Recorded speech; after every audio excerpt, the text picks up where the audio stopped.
So finally, we'll just talk about the general portability of the MacBook. Like I've been saying, this is a rather small laptop.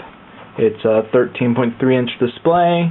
Overall, it's about an inch thick or so. Weighs under 5 pounds, somewhere a little bit under 5 pounds, probably around 4.6, 4.7, something like that. So it is a very easy laptop to just slip into a bag and go and do whatever you need to do. It's about small enough that you can fit it on most trays for airplane trays and etc., although it will be a little bit cramped. Very easy to put onto a small table at a coffee shop or restaurant or something like that. The battery life is amazing on it. Well, Apple says it has a 10-hour battery. You can forget that. I mean, it's basically just a marketing thing. Yeah, you know, it'll probably last 10 hours, but only on the minimum brightness and in a very ideal usage scenario where you're using almost no processor power and no Wi-Fi and etc. But realistically speaking, you know, in moderate web browsing, word processing, you know, that sort of thing, you could probably get, well, I have gotten a little bit over 7 hours. And you might be able to get a little bit more if you were more conservative about the backlight. I usually have mine 3 or 4 away from the maximum setting. The battery life will go down a lot if you do anything that's too processor intensive, you try to play any games, if you try to edit any videos while on battery. You're probably going to be looking at more like 2 hours of battery life, but that's pretty typical. You know, whenever you take a laptop and you start doing really processor intensive stuff on the laptop when it's unplugged, you can pretty much count that the battery life is going to plunge. So overall, the portability of the laptop is extremely good. It's right up there with the best ultra low voltage laptops, and also sort of hanging in netbook territory. A lot of netbooks get around 7-8 hours of battery life realistically. So that's quite impressive considering that the laptop does have a regular Core 2 Duo 2.4 GHz processor and a pretty good integrated graphics solution as well. One thing to know about the battery is that it's not user serviceable, which means it's integrated inside the laptop. You can't take it out at any point yourself. I mean, you could theoretically open it up, I think, and take it out, but you'd void your warranty and all that.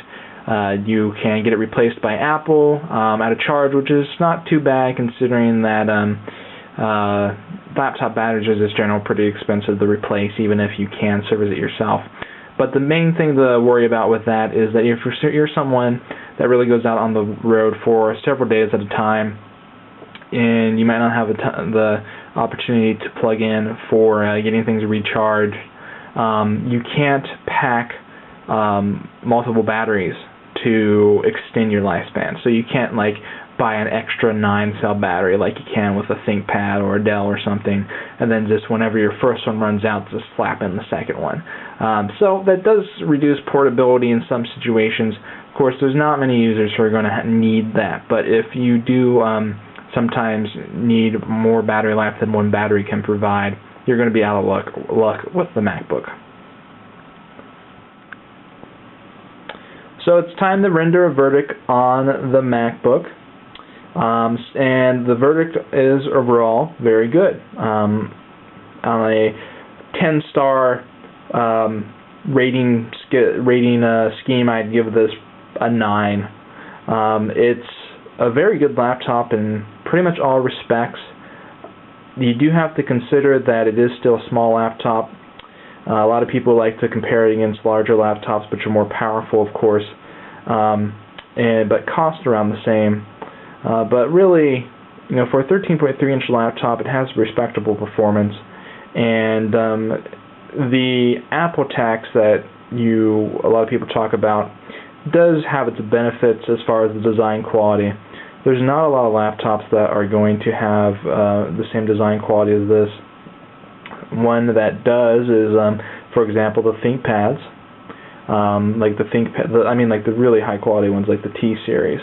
But of course, if you buy a ThinkPad T series with anything, remotely respectable specifications, you're going to be paying over $1,000 as well. So really the price isn't anything too outrageous. People that are already familiar with Apple or are comparing against the MacBook Pro probably wonder whether or not this is a good option versus the MacBook Pro, which is $200 more. That really depends on your needs. The MacBook Pro has several attractive features, aluminum casing rather than the plastic. It's not actually more durable, really. I mean, the plastic might crack, but the aluminum can dent. You can get damaged either way there. But the aluminum does look a little nicer. It does have a backlit keyboard on the Pro. You do have more connections on the Pro, FireWire, that sort of thing.